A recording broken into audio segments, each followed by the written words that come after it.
2023 में उन्होंने मांग की थी कि मुझे विजिलेंस डिपार्टमेंट दिया जाए ताकि मैं जो प्रदेश में जो भ्रष्टाचार चरम पे है, उन्होंने चरम पे बोला था कि जो भ्रष्टाचार जो फैला हुआ है उसको मैं साफ कर दूंगा। जब सेंटर में कांग्रेसी सरकार, सोनिया गांधी सर्वे सर्वा, इधर हरियाणा के अंदर भूपेंद्र सिंह हुड्डा कांग्रेसी सरकार, क्या जरूरत थी उनको रॉबर्ट वाड्रा को लैंड डील की म्यूटेशन डील कैंसिल करने के लिए? 24 में नहीं आई और अभी तक रॉबर्ट वाड्रा लैंड डील एक ऐसा आरोप है गांधी परिवार पर, और उस समय मुख्यमंत्री हुड्डा साहब होते थे, उनके ऊपर भी ये चिपक गया। इससे पहले तो वो मतलब खुडे लाइन ही हमेशा रहे हैं। जॉब सर्विस 33 साल, ट्रांसफ़र 57 बार, 1991 IAS हरियाणा काडर अशोक खेमका, जिनका जन्म 30 अप्रैल 1965 में हुआ था, वो 30 अप्रैल 2025 में रिटायर होने जा रहे हैं। अशोक खेमका इसलिए भी ज़्यादा पॉपुलर है क्योंकि पूर्व मुख्यमंत्री ओम प्रकाश चौटाला से लेकर अभी हाल ही में मुख्यमंत्री नायाब सैनी तक सभी की वो आँखों की किरकिरी रहे। अशोक खेमका एक ऐसे IAS ऑफिसर है जिन्होंने 2012 में वो हिम्मत की कि सोनिया गांधी के दामाद रॉबर्ट वाड्रा लैंड डील उन्होंने एक्सपोज की। जो लैंड डील की म्यूटेशन थी उसको रद्द किया, ये बताकर इसमें बहुत बड़ा भ्रष्टाचार हुआ है। आज मुद्दा में हम अशोक खेमका के बारे में बातचीत करेंगे। मेरे साथी वरिष्ठ पत्रकार OP वशिष्ठ। वशिष्ठ साहब, आपका स्वागत है। जी sir, thank you. Ashok Khemka नाम ही काफ़ी है। अशोक खेमका का जैसे ही नाम IAS लॉबी में लेते हैं या प्रदेश के किसी भी डिपार्टमेंट में, सरकारी डिपार्टमेंट में, तो जैसे ही उनके तबादले की बात आती है तो उनको ये लगता है कि कौन से डिपार्टमेंट में जाएंगे, और उस डिपार्टमेंट के सभी अधिकारी कर्मचारियों के कान खड़े हो जाते थे, पता नहीं अब क्या होगा। ये खौफ तो उनका रहा है। अपने इस इलाके में भी रहे हैं, झज्जर में SDM रहे हैं शायद वो, और अशोक खेमका रोहतक में भी अपनी सेवाएं दे चुके हैं। महर्षि दयानंद विश्वविद्यालय जो है उसमें रजिस्ट्रार के पद पे वो उन्होंने अपनी सेवाएं दी है। तो महर्षि दयानंद विश्वविद्यालय के भी जो कर्मचारी अधिकारी जो रहे हैं उनसे हम प्रोफेसर से भी हमारी बातचीत हुई है। तो कहते थे जब खेमका साहब सीट पर बैठते थे ना तो हमारी तो कपकपी से चढ़ जाती थी कि पता नहीं कौन सी फाइल मंगवा लेंगे और क्या हो जाएगा। मतलब उनका खौफ अब नहीं है। अब ये जैसे अभी चर्चाओं में ज़्यादा रहे हैं 2012 के बाद, लेकिन उससे पहले भी उनका खौफ था एक एज ए प्रशासनिक अधिकारी। जी, अशोक खेमका जो थे, आप ये देखिए कि ईमानदारी की ऐसी प्रतिमूर्ति, और उनकी एजुकेशन क्वालिफिकेशन देखिए, IITN है खड़गपुर से, PhD हैं, MBA हैं, पंजाब यूनिवर्सिटी से उन्होंने लॉ की डिग्री की हुई है, और उनका प्रॉपर, उनकी जो एबिलिटीज़ का प्रॉपर यूज़ करने के बजाय सभी सरकारें उनसे बचती थी, खास करके 2012 रॉबर्ट वाड्रा लैंड डील के बाद। देखो, कोई भी गवर्नमेंट सत्सिंह जी रही है, चाहे वो कांग्रेस की है, BJP है, ये इनेलो के हैं, चौटाला साहब रहे हैं, भूपेंद्र सिंह हुड्डा के टाइम में भी वो थे, और अभी मनोहर लाल जी के टाइम में भी, और नायब सैनी के टाइम में 4 CM तो ये अभी आप देख ही रहे हैं। तो उनका किसी भी इम्पोर्टेंट डिपार्टमेंट में तबादला कभी नहीं हुआ। हमेशा उनको ना साइडलाइन रखते थे। आर्काइव्स, स्टेशनरी, एक बार उनको ट्रांसपोर्ट विभाग दिया गया था, और उसी टाइम जो बड़े ट्रक यूनियन जो ट्रक थे उनका उन्होंने नहीं, अभी वर्तमान में भी उनके पास परिवहन विभाग ही है। ACS के पद से वो अभी रिटायर हुए हैं आज, तो परिवहन विभाग तो अभी उनके पास है।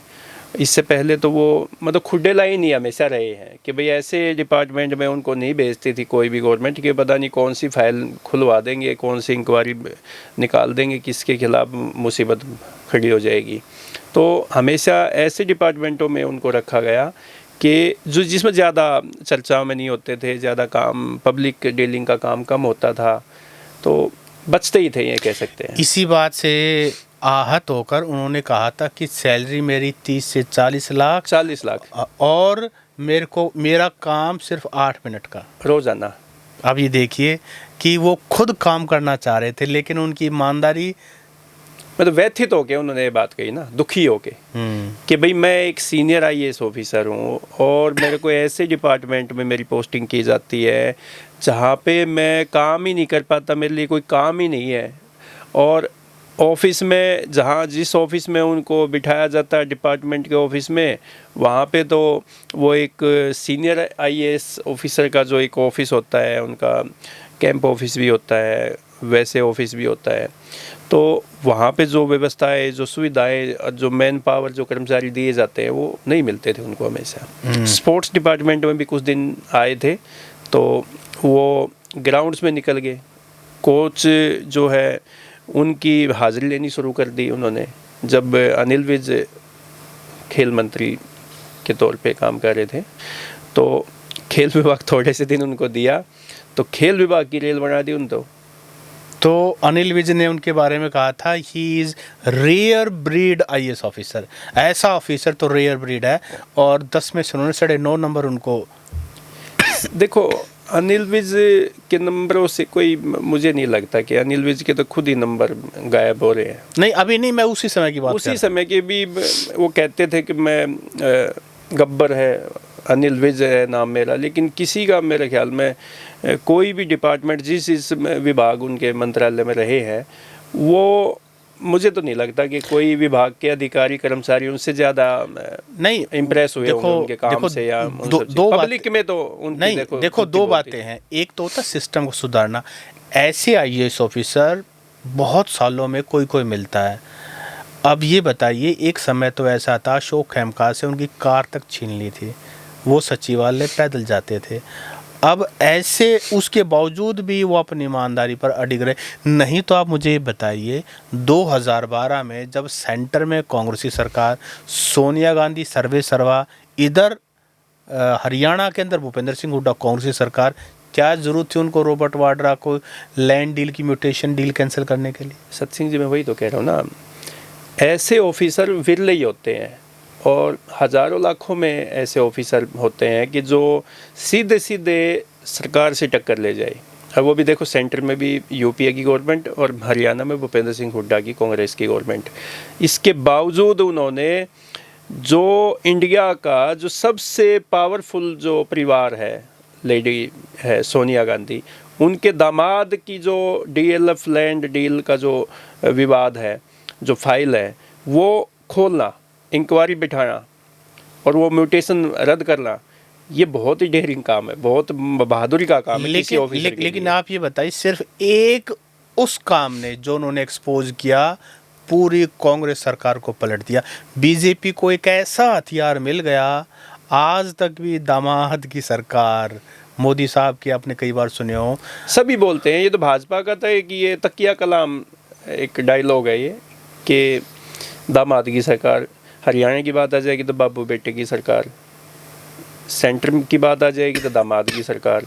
लेकिन उस लैंड डील ने जो एक्सपोज किया कि कोड़ियों के दाम पर पंचायत की ज़मीन दी गई ताकि रॉबर्ट वाड्रा वो ज़मीन ले सके। हालांकि अभी भी वो किसी फैसले पे नहीं पहुंच पाया है ये मामला, अभी भी वो केस चला ही हुआ है, अभी केस बंद नहीं हुआ है, फाइल भी बंद नहीं हुई, कोर्ट में विचाराधीन मामला है। अभी तो हम इस पे कोई ज़्यादा टिप्पणी तो नहीं कर सकते, लेकिन ये कन्फर्म है कि भूपेंद्र सिंह हुड्डा के लिए और गांधी फैमिली के लिए ये जो डीएलएफ लैंड डील जो हुई थी, ये जो विवाद है, ये उनके लिए मुसीबत खड़ी तो कर गया, आज भी है। और 2012 से लेकर कंटिन्यू सब 25 हो गए, 13 साल हो गए, तो 13 साल में गांधी परिवार को और भूपेंद्र सिंह हुड्डा को कितना डैमेज किया है इस पूरे प्रकरण ने।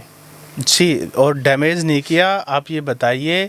उसके बाद 2012 में ये हुआ, 2014 में उनकी सरकार गई, 2019 में नहीं आई, 2024 में नहीं आई, और अभी तक रॉबर्ट वाड्रा लैंड डील एक ऐसा आरोप है गांधी परिवार पर, और उस समय मुख्यमंत्री हुड्डा साहब होते थे, उनके ऊपर भी ये चिपक गया। सच झूठ तो कोर्ट डिसाइड करेगा, लेकिन चिपक ऐसा गया है कि उसके बाद मनोहर खट्टर को बाकायदा खेमका जी ने लिखा कि जी मैं विजिलेंस विभाग में काम करना चाहता हूँ, लेकिन उन्होंने भी हाथ जोड़ लिए। 2023 में उन्होंने मांग की थी कि मुझे विजिलेंस डिपार्टमेंट दिया जाए, ताकि मैं जो प्रदेश में जो भ्रष्टाचार चरम पे है, उन्होंने चरम पे बोला था कि जो भ्रष्टाचार जो फैला हुआ है उसको मैं साफ कर दूंगा। लेकिन किसी की हिम्मत थोड़ी ना बढ़ती है नहीं, कि बिना पर्ची बिना खर्ची की सरकार को क्या, आपको क्या लगता है क्या डर था उनको? क्योंकि ये तो बड़े ईमानदार लोग हैं। देखो, ये पॉलिटिकल चीज़ें जो होती है वो स्टेटमेंट अलग होती है, वर्किंग स्टाइल अलग होता है। तो जितने भी जैसे मामले उस टाइम पे हुए तो गवर्नमेंट सब डरती है ना। क्या हो सकता है कि जब भूपेंद्र सिंह हुड्डा की गवर्नमेंट में ये मामला खोल सकते हैं तो बीजेपी की सरकार में बीजेपी के कोई घोटाला खोल दिया तो कहाँ जाएंगे? जबकि बीजेपी की गवर्नमेंट में तो कई ऐसे बड़े घोटाले हुए हैं, जब कि शराब घोटाला हुआ, रजिस्ट्री घोटाला हुआ, जिस पे खूब विपक्ष ने आरोप लगाए हैं, और एक वो पेपर लीक घोटाला हुआ, एक तो HCS अफसर जो है उससे तो पैसे ही मिले थे। ऐसे तो कितने सारी चीज़ें हैं जो बाहर नहीं आ पाई, सरकार कोई भी रही हो। तो खेमका जैसा ऑफिसर है, अगर इनमें से किसी की इंक्वायरी खोल देते, कोई फाइल खोल देते, तो यहाँ सरकार को जवाब देना कितना मुश्किल हो जाता। तो कोई भी पॉलिटिकल पर्सनालिटी, कोई भी ऐसी सरकार जो इस तरह की हरियाणा जैसे प्रदेश में, जहाँ पर लोगों का सबसे ज़्यादा जोर ही इस बात पर रहता है कि हमें बैकडोर नौकरी चाहिए, हमें इधर उधर के जो ठेके वेके चाहिए, उनको वो हर काम करवाना होता है जो कानून की किताब से बाहर होता है। और पॉलिटिकल पर्सनालिटी की, नेता की मजबूरी होती है कि कुछ को तो वो अकोमोडेट करते हैं और उन्हीं को फिर वो कहते हैं कि ये हमारे काम नहीं हुए या हमारे काम हुए। उसी पर हरियाणा का आदमी तो जब तक इस तरह का कोई काम ना करवा दे नेता, उसको अपना नेता मानता ही नहीं है। हरियाणा का आदमी इंडिविजुअल काम चाहता है, सार्वजनिक काम हो जाए ना हो उनसे कोई लेना देना नहीं होता, जब तक उसका खुद का काम ना हो जाए। हालांकि ऐसा नहीं है कि वो नौकरी लगवाना ही कोई काम है। किसी SP को, DC को फ़ोन करके उनकी सिफारिश हो जाए, छोटा सा काम उनसे मिलने के लिए, अगर SP DC से कोई मिलवा ही दे कोई अधिकारी को नेता फ़ोन करके, तो वो उससे भी खुश हो जाता है। लेकिन एक समस्या और या भी है। किसी का गाड़ी का चालान कट जाए और ट्रैफिक पुलिस वाले का फ़ोन पे कान पे फ़ोन लगा दे कि भाई एक भी तो अपना आदमी है, उससे भी खुश हो जाता है। नहीं, वो बात सही है, बिल्कुल सही कहा आपने। नौकरी देने से अगर बात बनती तो आप ये देखिए, ओम प्रकाश चौटाला और अजय सिंह चौटाला जेल में क्यों गए थे? उनकी सरकार नहीं बनी। फिर भूपेंद्र सिंह हुड्डा ने 10 साल में कितनी नौकरियां दी, उनसे भी। तो हरियाणा के मानस का ये है कि एक नौकरी मिल गई, उसके बाद जी ट्रांसफ़र करवाओ जी, ट्रांसफ़र करवाने के बाद जी मेरे भाई ने भी नौकरी दो जी, मेरे रिश्तेदार ने भी नौकरी दो। नहीं पहले मांगेंगे नौकरी, फिर कहेंगे कि जी नौकरी तो लगवा दी लेकिन वो घर से दूर करवा दिया छोरा, तो घर नहीं आ पाता हो तो कभी पलवल जा रहा है, कभी सोनीपत जा रहा है, कभी कहीं तो जा रहा है। फिर वो कहते हैं कि ट्रांसफर चाहिए होम डिस्ट्रिक्ट में, और फिर होम डिस्ट्रिक्ट के बाद ऐसा भाई ऐसा विभाग में ऐसी पोस्टिंग दो जगह पे जहाँ पे काम ना करना पड़े। और अफसर डांट मारा था, डांट नहीं सुनाएंगे, डांट मतलब अफसर की ट्रांसफर करवा देंगे, डांट तो नहीं सुनेंगे। तो आप ये बताइए कि ऐसे प्रदेश में फिर करप्शन क्यों ना हो, और जहाँ करप्शन हो वहाँ IAS अशोक खेमका जैसा। कई बार तो ना सत सिंह जी ऐसे ना मजाक होता है कि भाई जैसे ना किसी स्टेट में कहते हैं कि वहाँ पर करप्शन कम है, तो कई बार ऐसे बातें चर्चा हम सुनते हैं, वो कहते हैं कि 1-2 हरियाणा का IAS ऑफिसर पहुँचा दो वहाँ पे, बोला पता चल जाएगा कि करप्शन होता है कि नहीं होता। ऐसी बातें भी सुनते हैं, चाहे वो मजाक में ही हो, लेकिन ऐसी बातें जब बाहर मार्केट में आती है। लेकिन आप ही देखिए, अशोक खेमका जी जो एक मारवाड़ी परिवार में कोलकाता में जिनका जन्म हुआ था, उनकी जो एक स्पॉटलेस रेप्यूटेशन है, आज कितने IAS ऑफिसर उनसे पहले आए, कितने उनके बाद गए, ऐसा नाम शायद ही कोई चुनिंदा है जिनको आप फिंगर टिप से गिन सकते हो। नहीं, देखो आप जो कह रहे हैं कि वो डेड ऑनेस्ट IAS ऑफिसर के रूप में उनकी पहचान होती है, लेकिन उनकी ईमानदारी पे भी सवाल उठाए।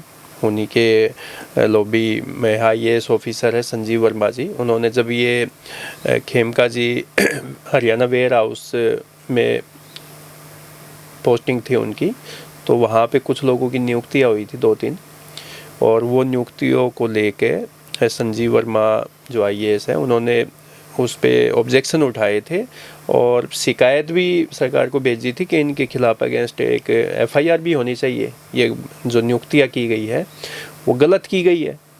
उसको लेके खेमका जी और संजीव वर्मा जी के बीच में काफ़ी द्वंद्व युद्ध भी चला है। हालांकि वो ट्वीट पे ज़्यादा खेलते हैं, कुछ प्रूव हो पाया? कुछ नहीं हो पाया। आप ये देखिए, जो व्यक्ति देश में सबसे ताकतवर व्यक्ति के दामाद पर FIR करवा सकता है इस तरह का घोटाला, उस व्यक्ति की तो सारी दुनिया ही दुश्मन होगी। मैं ये नहीं कह रहा कौन सही है कौन गलत है, उसके दुश्मन तो थोक के भाव में होंगे।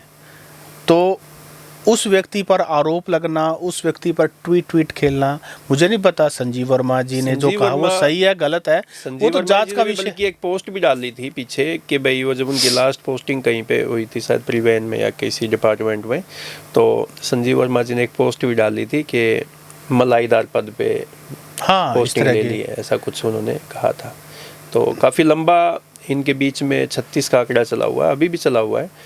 लेकिन अशोक खेमका जी का ये है कि वो हमेशा ना पब्लिक की सेंटिमेंट को ज़्यादा देखते हैं, और पब्लिक का रुझान जिस तरफ होता है खेमका वो वैसी बोली बोलते हैं। आप ये देखो, जब ये हमारे महिला पहलवानों का जंतर मंतर पे धरना हुआ और ब्रजभूषण सिंह जो भारतीय कुश्ती संघ के अध्यक्ष थे उनके खिलाफ उन्होंने महिला पहलवानों के उत्पीड़न के आरोप भी लगाए और धरना प्रदर्शन चला, उनको हटाने की बातें आई, तो उस टाइम पे भी अशोक खेमका एक IAS ऑफिसर ऐसे थे कि जिन्होंने ये कहा कि भाई ये जो ब्रजभूषण सिंह है इसकी गिरफ्तारी होनी चाहिए और इसके खिलाफ मुकदमा दर्ज होना चाहिए। और उन तो यहाँ तक कि भी ये जो पहलवान जो धरने पे बैठे थे उनको नायक तक भी कह दिया था। इतना ही नहीं, अशोक खेमका की अगर मैं बात करूं, जब दिल्ली में पोल्यूशन बढ़ा और उस पोल्यूशन के बढ़ने के बाद सभी की उंगलियां किसानों की तरफ थी कि किसान पराली जलाते हैं जिसके कारण जो है दिल्ली में पोल्यूशन हुआ, तो अशोक खेमका ने उस समय भी किसानों के पक्ष में स्टैंड लिया कि पराली जलाने से जो PM जिसको AQI नापते हैं वो सिर्फ मात्र 1 या 2% ही बढ़ता है। मेन जो आप लोगों का पोल्यूशन है वो व्हीकल पोल्यूशन है, इसीलिए किसानों को इस चीज़ का जिम्मेदार ना ठहराया जाए। मैं वही तो मैंने आपको बताया ना कि वो पब्लिक के सेंटिमेंट को और सरकार की भाषा वो नहीं बोलते थे। बेशक वो सरकार में IAS ऑफिसर रहे हैं और आज ही 30 अप्रैल को वो रिटायर भी हो गए, अब उनका तबादला तो नहीं होगा। तो वो हमेशा ही ना पब्लिक के साथ चलते थे, पब्लिक की बातें उठाते थे, पब्लिक के लिए ही वो काम करते थे। तो आपको लगता है अशोक खेमका जी ने इतनी लंबी सर्विस हरियाणा के अंदर की है, तो अपने रिटायरमेंट के बाद वो हरियाणा में चंडीगढ़ में, जैसे अपने बाकी IAS ऑफिसर हैं उनका तो रिटायरमेंट होने से पहले पंचकुला में एक बढ़िया 500 गज का 1000 गज का एक प्लॉट या फार्म हाउस तैयार हो जाता है। अशोक खेमका जी ने भी कुछ ना कुछ जोड़ा होगा। लेकिन वो जैसे जितने भी IAS ऑफिसर रिटायर होते हैं तो सरकार उनको मोस्टली IAS ऑफिसर है IPS ऑफिसर उनको रीएम्प्लॉयमेंट करती है। तो खेमका साहब की भी सेवाएं सरकार लेना चाहेगी, ये मैं आपसे पूछना चाहता हूँ। नहीं, अशोक खेमका जी को आज देखिए, बात ये है कि अंदर से सबको पता है अशोक खेमका एक अपराइट ऑफिसर रहे हैं, स्पॉटलेस रेप्यूटेशन रही है, कट्टर ईमानदार रहे हैं। तो देखो, सरकार कुछ दे ना दे, लेकिन एक बात है, उनका ये क्रेडिट कि उन्होंने कोई करप्शन अपनी आंखों के सामने नहीं होने दिया और इंडिया के सबसे उस समय के मोस्ट ताकतवर व्यक्ति के दामाद के खिलाफ जो उन्होंने एक मोर्चा खोला, मैं ये कहता हूँ कि सबको, हर IAS ऑफिसर को सलाम करना चाहिए, क्योंकि ऐसे ही IAS ऑफिसर अगर आपके बीच में होंगे तो पब्लिक की इमेज के अंदर, आँखों के अंदर आपकी इमेज ऊंची होगी। अगर बाकी तो हम सब जानते हैं, आजकल तो ऐसे IAS ऑफिसर चंडीगढ़ में बैठे हैं जो BJP वर्कर से भी ज़्यादा PR का पॉलिटिकल काम हो करते चुके हैं। हैं, पॉलिटिकल हो चुके हैं। पॉलिटिकल हो चुके हैं। अब मैं आपको बताऊं, जैसे आपने बताया कि 33-34 साल की सर्विस में 57 तबादले, लेकिन वो एक और सीनियर IAS ऑफिसर है जो रिटायर हो चुके हैं, प्रदीप कासनी, उनका रिकॉर्ड तो नहीं तोड़ पाए तबादलों का। 76 बार उनको, 71 बार उनका अच्छा उनको 71 तबादला बार हुआ, हुआ है। तो वहाँ तक तो नहीं पहुँच पाए। लेकिन प्रदीप कासनी और अशोक तबादलों के खेमका, मामले में ना, प्रदीप कासनी जो IAS ऑफिसर जो हरियाणा की लॉबी है, उसमें सचिन तेंदुलकर है, उनका रिकॉर्ड तो नहीं टूटा। नहीं रिकॉर्ड तो नहीं टूटा, लेकिन एक IAS ऑफिसर को लगाया किस लिए जाता है कि वो कोई रिजल्ट प्रोड्यूस करे। तो क्या कोई ऐसा बड़ा उन्होंने पर्दाफाश किया? इस तरह की कोई ऐसी बात है? अशोक खेमका से कंपैरिजन करना कितना सही है? नहीं, प्रदीप कासनी भी काफी अच्छे दबंग विसल IAS ब्लोवर ऑफिसर रहे हैं। नहीं, और विसल ब्लोवर रहे हैं वो। हाँ, लेकिन उनको जब लास्ट में जब फिर वो रिटायरमेंट पॉलिटिकल क्यों हो गए? रिटायरमेंट के बाद उन्होंने- जैसे ही अशोक तंवर के साथ, राहुल गांधी के साथ उनका फोटो आया कि भाई उन्होंने कांग्रेस ज्वाइन कर ली, उसके बाद से बिल्कुल लुप्त ही हो गए। उसके बाद कभी वो प्रदीप मुझे कासनी लगता है दिखाई कि नहीं शायद दिए। उनको डिसीजन गलत था, उनको बीजेपी ज्वाइन करनी चाहिए थी और उसके बाद वो सर्टिफिकेट बांट सकते थे औरों को भी, आप ईमानदार हो, आप राष्ट्रवादी हो, आप देशभक्त हो। अब अगर आप बीजेपी के खिलाफ किसी पार्टी में ज्वाइन करते हो तो आप सर्टिफिकेट नहीं दे सकते। देखो, हम तो अब वो प्रदीप कासनी की बात है अभी, प्रदीप कासनी तो वो अब जाने पॉलिटिक्स में। तो देखो, ये सब अफसर अपने से समझदार तो किसी को मानते नहीं, क्योंकि ये कहते हैं कि हम तो सरकार चलाते हैं, तो नेताओं को भी यही चलाते हैं। तो वो काफ़ी समझदार हैं और वो अपना देखेंगे कि कौन कांग्रेस में ही रहेंगे या नहीं रहेंगे, राजनीति से दूर हो चुके हैं या बीजेपी में आएंगे, वो उनका अपना व्यक्तिगत फैसला हो सकता है। लेकिन जैसे हम अशोक खेमका जी की बात करें तो ऐसे IAS ऑफिसर को जो सब गवर्नमेंट की आंखों की किरकिरी बने रहे और एक डेड ऑनेस्ट का टैग उनके साथ है, तो उनको राजनीति में आना चाहिए। सचिन जी, देखिए, राजनीति में आना चाहिए, पर मुझे एक चीज़ और लगती है, राजनीति में आपको रिजल्ट डिलीवर करना पड़ेगा। देखिए, कुछ भी कहिए, इतने सब के बावजूद जो अच्छा अशोक खेमका जी के बारे में हमने बोला है, लोग बोल रहे हैं, राजनीति में आपको रिजल्ट डिलीवर करना पड़ेगा। आपको एक टीम लीडर, पूरी टीम को साथ लेकर चलना पड़ेगा। आपको जितनी भी अड़चनें उनको दूर करना पड़ेगा। अब कहीं ना कहीं एक रेपुटेशन अशोक खेमका की एक हिंड्रेंस के रूप में है कि इनको कोई काम दे दो, ये कोई ना कोई इस तरह की चीज़ निकाल आते हैं, वो काम रुक जाता है। देखो, इस तरह की बातें देखो, भी हैं। जैसे आप पॉलिटिक्स में आप इस तरह की पर्सनैलिटी को कैरी करके ज़्यादा दूर नहीं जा सकते। अरविंद केजरीवाल का एग्जाम्पल है ना आपके सामने, रिजल्ट डिलीवर किया ना उन्होंने। तो अरविंद केजरीवाल जब राजनीति में कामयाब हो सकते हैं, और देखो, एक अरविंद केजरीवाल, मैं बता दूं कि अरविंद केजरीवाल एक ऐसा नेता है जिन्होंने मोदी साहब के भी नाक में दम कर दिया था एक टाइम पे। हालांकि अब बिल्कुल वो डाउनफॉल है उनका पॉलिटिक्स में, और दिल्ली में बहुत बुरी तरीके से उनकी हार हुई है, खुद भी हार के चुनाव, क्रशिंग डिफीट है। तो ऐसे में खेमका अगर रिस्क उठाएंगे तो खेमका क्यों नहीं कामयाब हो सकते? देखो, आप ये बताइए, अरविंद केजरीवाल और खेमका में काफ़ी फ़र्क है। अरविंद केजरीवाल का जो जन्म हुआ राजनीति में, वो इंडिया अगेंस्ट करप्शन वाली मूवमेंट से, उस मूवमेंट को उन्होंने मैनिपुलेट करके पॉलिटिकल पार्टी बनाई। अपना जो सबसे बड़ा गुरु था उनका, अन्ना हजारे, उनको डिच करके उन्होंने वो पॉलिटिकल पार्टी बनाई। और जितने भी उनके साथी थे जिन्होंने उनको साथ दिया ये सब कुछ करने में, उनको भी डिच कर दिया, चाहे वो योगेंद्र यादव हो, नवीन जैन हो, सभी को साइड लाइन कर दिया। मैं ये कह रहा हूँ ना, प्रशांत भूषण हो, सबको दूर कर दिया उन्होंने। और फिर वो मुख्यमंत्री फिर बने और उसके बाद वो आप ख़त्म भी हो गए। आप ये बताइए, इतना मैनिपुलेशन करने वाला व्यक्ति की जो रेयर क्वालिटी है, अशोक खेमका के अंदर वो होगी। देखो, राजनीति है तो बड़ा ही चैलेंजिंग प्रोफेशन है, तो प्रोफेशन ही है राजनीति। अब रिटायरमेंट के बाद अशोक खेमका के अंदर पर्सनैलिटी में इतना बदलाव आ जाएगा कि वो इतने टर्न नेगोशिएट बैक, क्योंकि उन्होंने कितना कुछ कहा था, मैं अगर मुख्यमंत्री बन गया तो मैं कोई भी VVIP सहूलियत नहीं लूँगा, घर नहीं लूँगा, ये नहीं करूँगा, गाड़ी वो नहीं करूँगा, वो नहीं लूँगा। और उन्होंने सब वो कुछ लिया। सब कुछ किया, बल्कि जो आम नेता लेते हैं मुख्यमंत्री उनसे ज़्यादा लिया।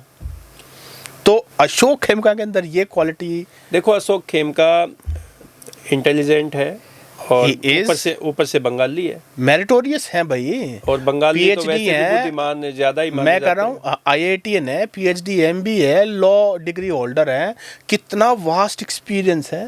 देखो वो जो एक बार तो जहाँ पे हाथ डालेंगे ना, वहाँ पे कामयाबी तो ले जाएंगे सत सिंह जी। तो सरकार उनको रीएम्प्लॉयमेंट कर देना, ये तो नहीं, ये रिस्क नहीं सरकार ले। ने तो मुश्किल से उसने पेंडा छुटवाया कि भाई जैसे तैसे निकल जाओ, हाथ जोड़ के निकाल दिया बस कि भाई उसका टाइम देखो पूरा कुछ हो भी गया। कहो, कुछ भी कहो, इनके जो साथी रिटायर पहले भी हुए होंगे, आगे भी होंगे, उनकी जेब में मार होगा, लेकिन एक बात है, जो चैन की नींद अशोक खेमका जी सोते होंगे ना, उसका मुकाबला शायद ही किसी और अफसर के पास हो। नहीं, चैन की नींद तो नहीं सोते होंगे। अगर वो आप जो बात देखो कर रहे किसी हैं और कि का वो खाया हो, भाई वो ईमानदार है, तो वो जो उनके आंखों के सामने जहाँ पे भ्रष्टाचार हुआ होगा, उनके डिपार्टमेंट जहाँ जहाँ पे उनकी पोस्टिंग रही है वहाँ पे भ्रष्टाचार, तो वो सोने देते होंगे। नहीं वो बात आपकी ठीक है, वो कंसर्न आपकी बात ठीक वो बातें है, क्या सोने लेकिन देंगे? किसी का खाया नहीं, कोई ऐसी चीज़ नहीं जो अटकी हुई हो, किसी का देनदार हो, मुझे लगता है उन चीज़ों में वो लकी है। हाँ, अभी तक तो देखो यही देखने में मिला है उनका। जी, तो साथियों 1991 हरियाणा बैच IAS अशोक खेमका के बारे में आपकी क्या राय है? क्योंकि अशोक खेमका एक रेयर ब्रीड के IAS ऑफिसर हैं। जहाँ जहाँ ये साहब रहे वहाँ वहाँ इन्होंने एक के बाद एक एक्सपोज किए हैं, और 2012 में जो Robert Vadra Gurgaon land deal mutation cancel करके जो इन्हें इंटरनेशनल अटेंशन जो ग्रैब की, और उसके बाद ट्रांसपोर्ट डिपार्टमेंट में थे, उसके बाद ट्रक यूनियन की हड़ताल तक हुई, और बहुत सारे ऐसी कहानियाँ हैं अशोक खेमका के बारे में। आपको क्या लगता है इस तरह का IAS ऑफिसर हरियाणा के अंदर जो इतने लंबे समय तक रहा, आपको क्या लगता है इस तरह की IAS ऑफिसर्स और भी होने चाहिए? जो नई पीढ़ी है वो इनसे क्या सीख सकते हैं? आप हमें कमेंट करके ज़रूर बताएं। और सत सिंह जी, हम तो दी हरियाणा टॉक्स की तरफ से भी उनको शुभकामनाएं देंगे बेहतर भविष्य के लिए, कि वो जहाँ पे भी जाएं अच्छा ही करें, और जैसे उन्होंने अपने 33-34 साल की सेवा में जो अपने एक एग्जाम्पल सेट किया है, वो आगे के जीवन में भी ऐसे ही सफल होते रहें। नमस्कार। Thank you sir.